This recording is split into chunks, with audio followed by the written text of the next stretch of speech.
எப்படியாவது அந்த குடும்பத்துல இருந்து சரவணனை மீட்டு கொடுத்துருங்க வக்கீல் சார். என் கேரக்டர் பத்தி தப்பா பேசணும் கூட சத்தியமா என்னால வாழவே முடியாது. ஹாய் ஃப்ரெண்ட்ஸ், எல்லாருக்கும் வணக்கம். பாண்டியன் ஸ்டோர் சீரியல்ல இந்த வாரம் என்ன நடக்க போகுது அப்படிங்கிற ப்ரோமோ தாங்க இந்த வீடியோல பார்க்க போறோம். சரவணன் வந்துட்டு இப்படி ஃபேமிலியில ப்ராப்ளமாவே இருக்கே அப்படின்னு சொல்லிட்டு கோயிலுக்கு போறாரு.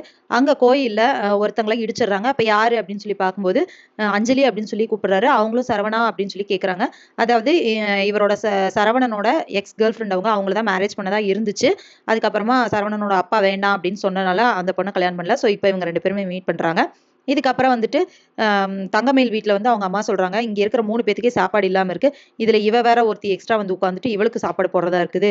ஒழுங்கு மரியாதையா நாளைக்கு கேஸ் வருது இல்லையா, அப்போ புருஷன் காலை பிடிச்சி கெஞ்சி கதறி ஒழுங்கு மரியாதையா அந்த வீட்டுக்கு போற வழியை பாரு அப்படின்னு சொல்லிட்டு தங்கமேலோட அம்மா சொல்லிடுறாங்க. இதை கேட்டுட்டு தங்கமேல் அழுதுட்டு எஞ்சி உள்ள போறாங்க. சாப்பிடாம போயிட்டு அழுகுறாங்க. நம்ம பண்ணதானே, பேசாம அட்ஜஸ்ட் பண்ணி அங்கேயே இருந்திருக்கலாம், இந்த அம்மா சொன்னதுக்கெல்லாம் சரின்னு கேட்டு இப்போ எவ்வளவு அசிங்கப்படுறோம் அப்படின்னு சொல்லிட்டு அழுகுறாங்க. அதுக்கப்புறமா அடுத்த நாள் வந்துட்டு ஹியரிங் வருது. அங்க வச்சு கோமதி வந்துட்டு லாயர் கிட்ட சொல்றாங்க, வக்கீல் சார் எப்படியாவது என் பையனோட வாழ்க்கையை காப்பாத்தி கொடுத்துருங்க, அந்த குடும்பத்துல இருந்து என் பையனை பிரிச்சு கூட்டிட்டு வந்துருங்க அப்படின்னு சொல்றாங்க.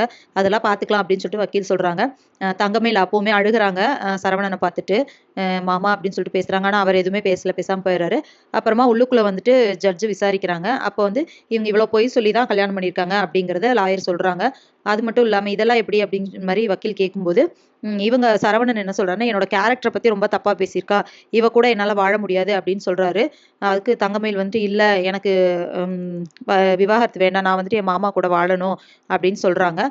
இதுக்கப்புறம் என்ன நடக்க போகுது, ஜட்ஜு என்ன தீர்ப்பு சொல்ல போறாங்க அப்படிங்கிறது எல்லாமே இனி வர்ற வீடியோல ஒன்னொன்னா பார்க்கலாம் ஃப்ரெண்ட்ஸ். அது வரைக்கும் வெயிட் பண்ணுங்க. நன்றி, வணக்கம்.